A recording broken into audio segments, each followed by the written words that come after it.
की गलियां बिल्कुल सुनसान थी। पेड़ों की डालियां एक दूसरे से टकरा रही थी और मंदिर की घंटी अपने आप झूल रही थी। मंदिर के अंदर अंधेरा पसरा था। सिर्फ एक दिया रखा था राखनदार बाबा की मूर्ति के आगे। वो दिया जो बरसों से कभी बुझा नहीं था, आज बुझ चुका था। अरे दीपक, दिया बुझ गया क्या? हाँ बाबा, खुद ब खुद बुझ गया। मैंने कुछ नहीं किया।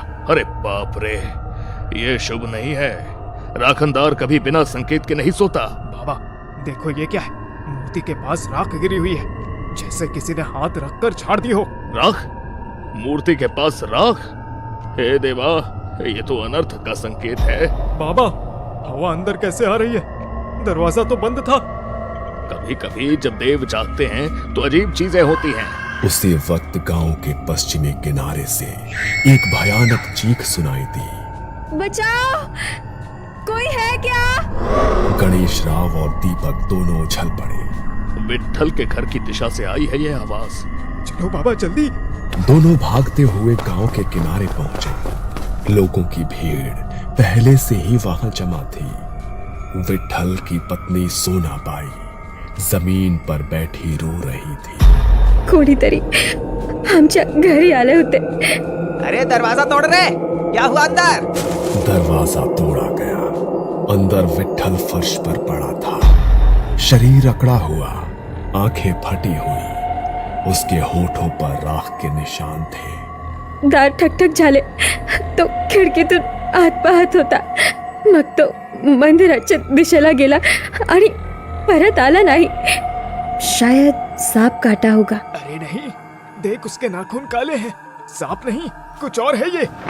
गणेश राव आगे बढ़ा, विट्ठल के पास झुक गया। उसने सांसें देखी, सांस नहीं थी, पर आंखें अब भी मंदिर की दिशा में देख रही थी। बाबा ये फर्श पर क्या है? ये राख के निशान देखो, कमरे से दरवाजे तक बने हैं। सबने देखा, राख की 3 लकीरें फर्श पर थीं, जैसे कोई राख से लिपटा आदमी अंदर आया हो और फिर हवा में गायब हो गया हो। राखनदार उठला आहे। भीड़ में सन्नाटा छा गया। कहीं दूर मंदिर की घंटी अपने आप बजी और हवा में फिर धुंध होने लगी। गांव के लोग मानते हैं कि गांव का हर इंसान राखनदार बाबा की छत्र छाया में जीता है। गांव की सीमा पर बना वेतोबा देव का मंदिर, जिसे अब सब राखनदार मंदिर कहते हैं, उसकी दीवारों पर सदियों पुरानी राख जमी है। कहते हैं कि वो राख उस साधु की है जिसने अपनी आत्मा को इस मंदिर में बांध दिया था।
बचा रहा।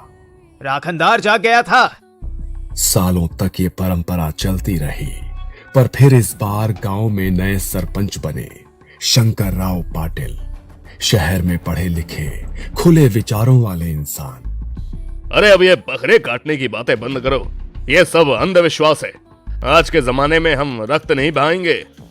पर सरकार, अगर पूजा छूट गई तो? अरे कुछ नहीं होगा, ये सब पुराने लोग हैं, डराने वाली ही बातें करते रहते हैं। अब हमें आधुनिक होना है, लोगों में बंटवारा हो गया है। हाँ, सही बात है, सच एकदम एकदम सही सही है। पर आधा गांव डर गया, खासकर गणेश राव पुजारी। अरे तुम लोग नहीं समझते, राखनदार कोई साधारण देव नहीं, वो आत्मा है जो बंधन में है। अगर उसका व्रत अधूरा रहा तो वो खुद अपना हक लेने निकलेगा। खत्म हो गई, पूजा रद्द कर दी गई, लोग घर लौटे, पर गांव में सन्नाटा था। कुत्ते तक नहीं भौंक रहे थे उस रात। पर गणेश राव चैन से नहीं बैठा। वो जानता था कि अगर बलि नहीं दी गई तो कुछ होने वाला है। उसने आधी रात को मंदिर का दरवाजा खोला, दीपक को साथ लेकर अंदर गया। बाबा, लोग देख लेंगे तो मुसीबत होगी। राखनदार की पूजा किसी मनुष्य से नहीं रुकती दीपक।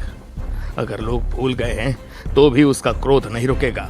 आज बलि नहीं है तो कम से कम दिया तो जलाएंगे। उन्होंने दिया जलाया, मूर्ति पर हार चढ़ाया और आंखें बंद करके मंत्र पढ़ने लगे। जय राखनदार देवा, गावाचन रक्षण करा। पर दिया जलते ही हवा का झोंका आया और दिया बुझ गया। मंदिर की दीवारों पर जमी राख धीरे धीरे नीचे गिरने लगी। दीपक डर कर पीछे हट गया। बाबा, बाबा, वो मूर्ति हिल रही है। गणेश राव की आंखें फैल गई, वो थर थर कांपने लगा। अब देर हो चुकी है, राखनदार जाग चुका है। मंदिर की मूर्ति धीरे धीरे हिलने लगी थी। मूर्ति हिलते ही गणेश राव और दीपक के पैरों तले जमीन खिसक गई। दीपक कांपते हुए बोला, बाबा, ये मैंने नहीं देखा कभी। मूर्ति हिली, सच में हिली। भाग दीपक, अभी मंदिर में रहना ठीक नहीं है, भाग। दोनों मंदिर से भागते हुए सीढ़ियों पर गिरते पड़ते नीचे उतरे और गांव की ओर दौड़ गए। पीछे मंदिर के अंदर से घंटियों और तेज हवा की आवाज आने लगी। अगली सुबह खेतों में काम करने गए किसानों ने देखा कि पशु मरे पड़े हैं। उनके शरीर पर जलने जैसे निशान थे। खेत में जहां जहां सूखी घास थी वो जलकर राख फैली थी। अरे रे, ये क्या है? खेतों में राख किसने किया है? ये किसी ने नहीं, ये तो खुद जले हैं। ऐसे लग रहे हैं जैसे अंदर से सुलग रहे हो। खबर पूरे गांव में फैल गई। हर कोई कह रहा था कि राखनदार नाराज हो गया है।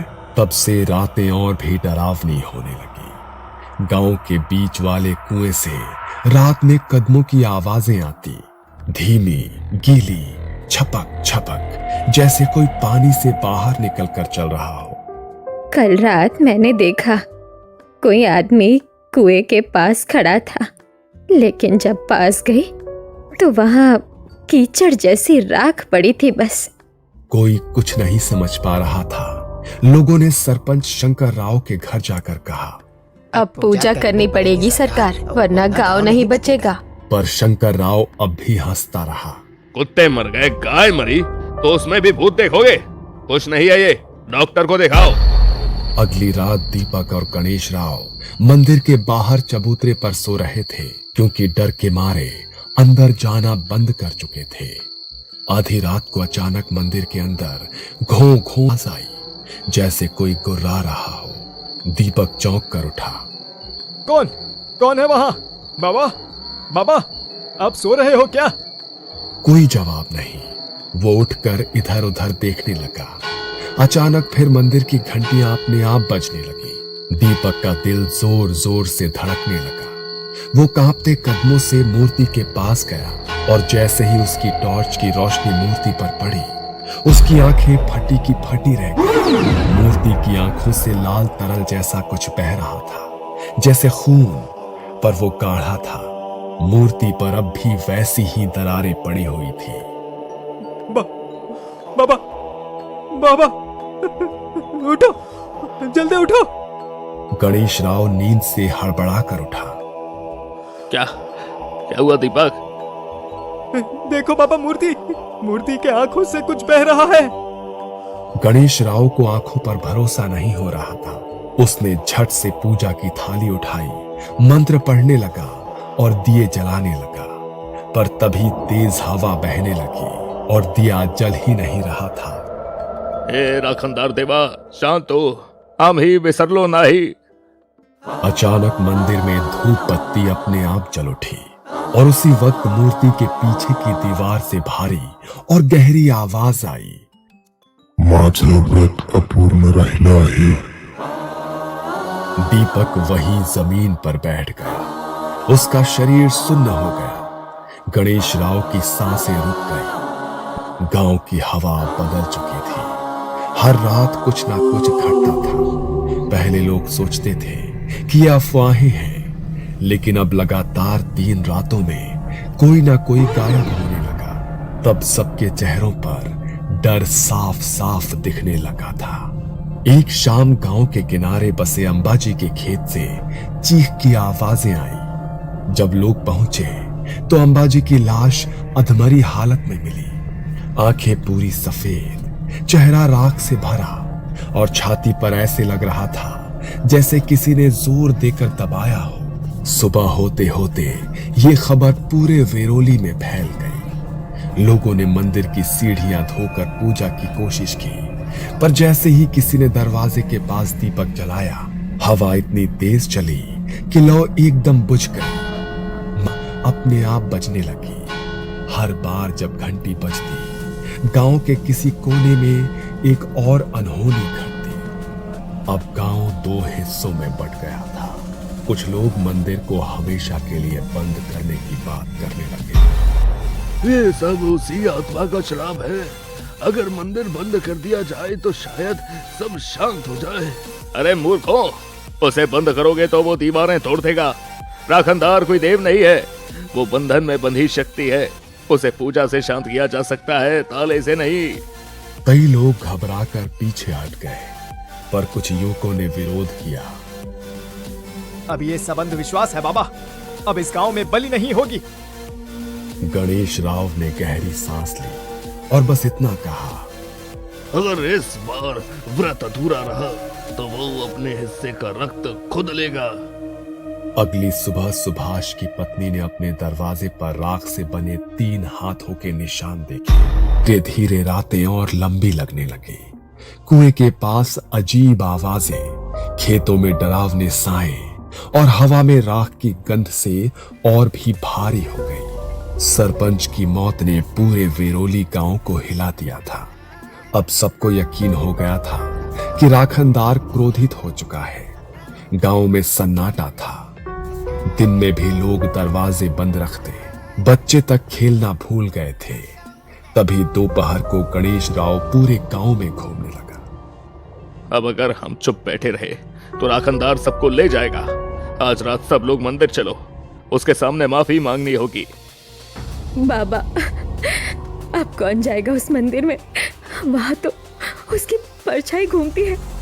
वो रक्षक है, दुश्मन नहीं। हमने उसका व्रत तोड़ा है। जब तक हम उसे उसका हक नहीं देंगे वो शांत नहीं होगा। शाम तक गांव के लगभग आधे से ज्यादा लोग जुटे। हर किसी के चेहरे पर डर था, लेकिन गणेश राव की आवाज में एक अजीब दृढ़ता थी। रात काली थी, हवा धुंधली थी। जैसे जैसे लोग मंदिर के पास पहुंचे, उन्हें लगा कि जमीन कांप रही है। मंदिर की दीवारों पर काली फफूंदी चढ़ी थी और दरवाजे आधे खुले हुए थे। गणेश राव ने अपने थैले से माला, बेलपत्र और मिट्टी का दिया निकाला और कहा, सब लोग मौन रहो। अब जो भी होगा उसका निर्णय वही करेगा। लोग मंदिर के अंदर जाने लगे। वहां घनी धुंध थी और हर सांस के साथ राख की गंध महसूस हो रही थी। दीपक ने कांपते हुए दिया जलाया और जैसे ही लौ उठी, 3 परछाइयां हिलने लगी। गणेश राव ने आंखें बंद की और मंत्र पढ़ने लगा। ओम रक्षणाय नमः, ग्राम पालकाय नमः, ओम इष्ट देवाय नमः।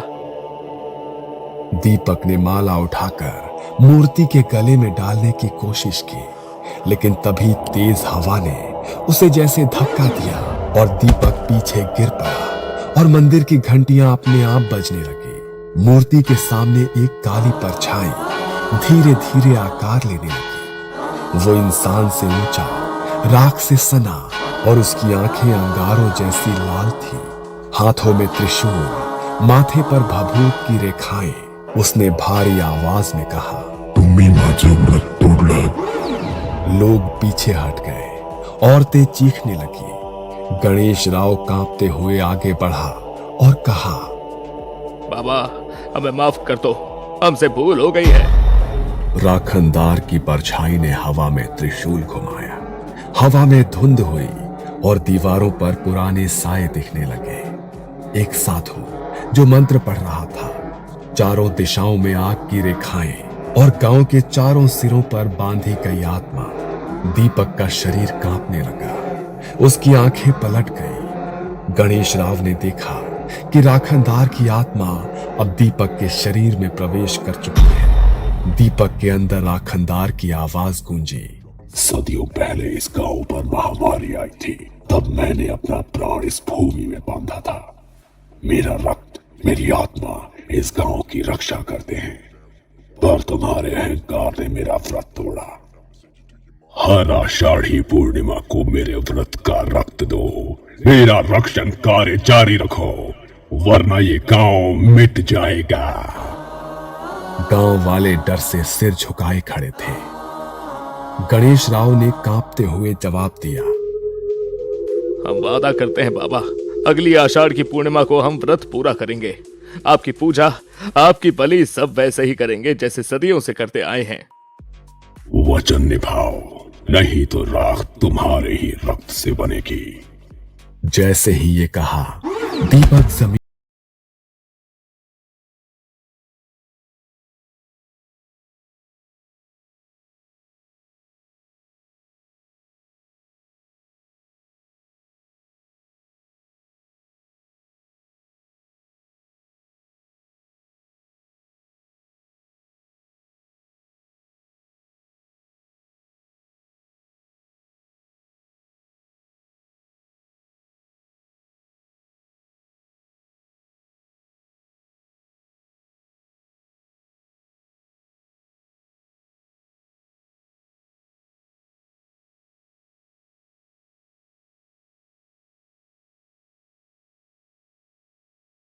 जाए तो रात को मंदिर की घंटी अपने आप बजती है और हवा में राख उड़ती है और फिर वही आवाज गूंजती है।